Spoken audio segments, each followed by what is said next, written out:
যন্ত্রণায় কুসুম কেন কষ্ট পাচ্ছে? দীপালি, আমার ঘর থেকে ওষুধের বক্সটা নিয়ে এসো। হ্যাঁ ম্যাডাম।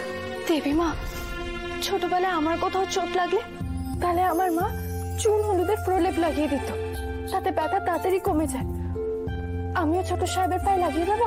এই রাখো তোমার এসব ঘরোয়া টোটকা। হ্যাঁ, আরে গাঙ্গুলি বাড়ির ছেলে মেডিসিনস না লাগিয়ে লাগাবে এখন চুন আর হলুদ? দিদি, আয়ুষকে ঠিক করতে না ডাক্তার লাগবে, এসব কাজের লোকের কথা তুমি শুনো না গো। ও ভুল কিছু বলেনি ছোট। হ্যাঁ, চুন হলুদ লাগালে ব্যথা যায়, জানি তো আমরা। আধুনিক হতে গিয়ে আমাদের এই সমস্ত পুরনো ঘরোয়া টোটকাগুলোর কথা আমরা ভুলে যাচ্ছি। আমি ডাক্তারকে কল করছি কুসুম, তুমি ততক্ষণে চুন হলুদের প্রলেপটা বানিয়ে নিয়ে এসো। কুসুম, এটা আমায় দে।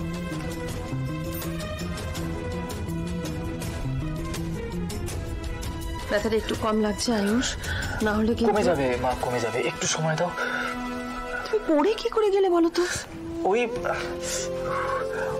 সিঁড়ি দিয়ে নামতে নামতে পা স্লিপ করে গেছিল। আশ্চর্য, একটু দেখে শুনে চলাফেরা করতে পারো না? কি ব্যথাটা পেলে বলো তো? ঠাকুর, ঠাকুর, আমার ভুল হয়ে গেছে ঠাকুর।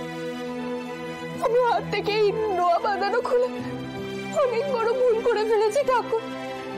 তুমি আমাকে ক্ষমা করে দাও, ক্ষমা করে দাও আমাকে।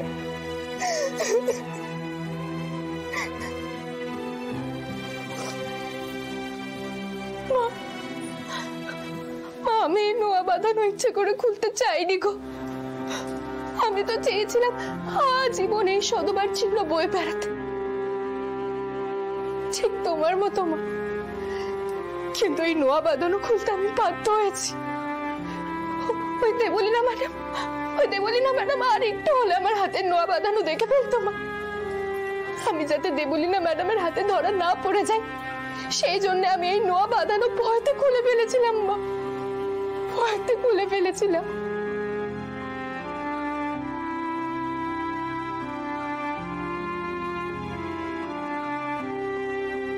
আমি জানতাম না এই নোয়া বাঁধানো খুলে ফেললে ছোট সাহেবের এত বড় একটা বিপদ হয়ে যাবে।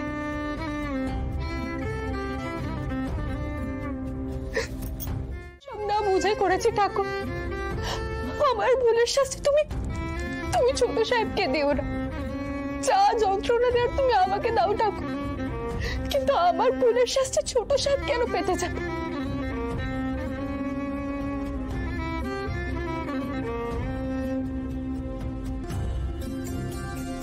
যাই হয়ে যাক না কেন, এই নোয়া বাঁধানো আমি কোনোদিনও খুলব না। আমি যদি ধরাও পড়ে যাই, তো কেউ যদি আমাকে ঘাট ধাক্কা দিয়ে এই বাড়ি থেকে বের করে দেয়, তাও আমি কোনোদিনও এই নোয়া বাঁধানো খুলব না। আমি কথা দিচ্ছি।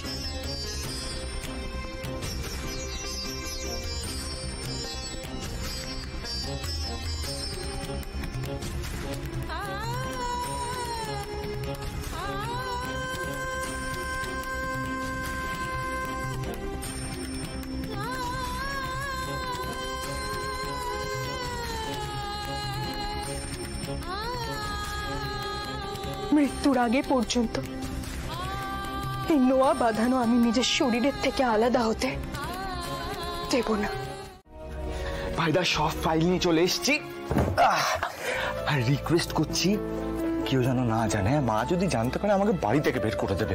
মা কিন্তু স্ট্রিক্টলি বলে দিয়েছে তোকে রেস্ট নিতে, কোনো কাজ করতে না। মায়ের সাথে আমি কথা বলে নেবো। আমি কাজ ছাড়া থাকতে পারবো না, এসব পাগল হয়ে যাবো। ঠিক আছে, ঠিক আছে স্যার। এখন ব্যথাটা একটু কমেছে? আগের থেকে ব্যথা কমতে তো বাধ্য, কারণ তোমার হবু বউ যে সেবা করছে। আমি যতক্ষণ পর্যন্ত না ম্যারাথনে দৌড়তে পারবো, ততক্ষণ তোমার হবু বউ আমাকে সেবা করে যাবে, বুঝতে পেরেছো?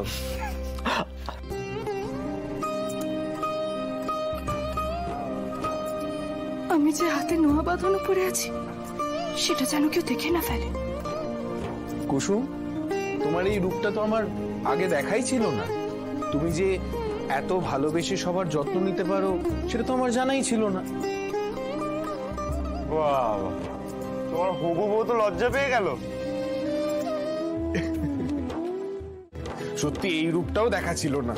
ও দেখো রতনদা, বউয়ের সেবা পাওয়ার জন্য তুমি আবার ইচ্ছে করে চোট লাগিও না। বউ যেমন সেবাও করতে পারে তেমন মুখ ঝামটাও দিতে পারে। হ্যাঁ সেটা ঠিক। ছোট সাহেব, আমি আসছি, কিছু দরকার পড়লে আমাকে ডাকবেন। আর জাদুকর, আরে জাদুকর কোথায় যাচ্ছ? জাদুকর কি জাদুকর? আরে তুই দেখো আতুল্লাহ, তোমার বউ তো লজ্জা পেয়ে গেল। দেখ ঈশান, তোর এই ইয়ার্কির জন্য রাতুলকে আবার তার হবু বউয়ের কাছে না বকাঝকা খেতে হয়। আচ্ছা বাবা, আমি আগে থেকেই সরি বলে দিচ্ছি। দেখে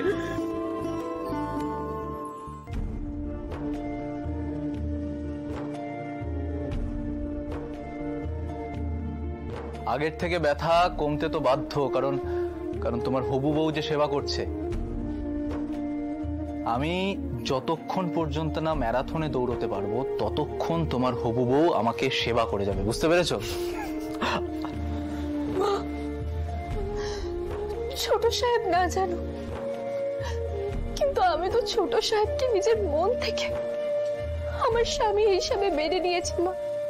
তারপরে যে ছোট সাহেবের মুখ থেকে এই কথা শোনার পর আমার খুব কষ্ট হচ্ছে মা। যাকে আমি নিজের জীবন সঙ্গী হিসেবে মেনে নিয়েছি, তার মুখ থেকে যদি আমি অন্য কারোর সাথে বিয়ে করার কথা শুনি, সেটা আমি কি করে মেনে নিতে পারি মা? আমি জানি মা, আমি জানি যে আমার কোনো যোগ্যতা নেই, কোনো যোগ্যতা নেই আমার এই গাঙ্গুলি পরিবারের বউ।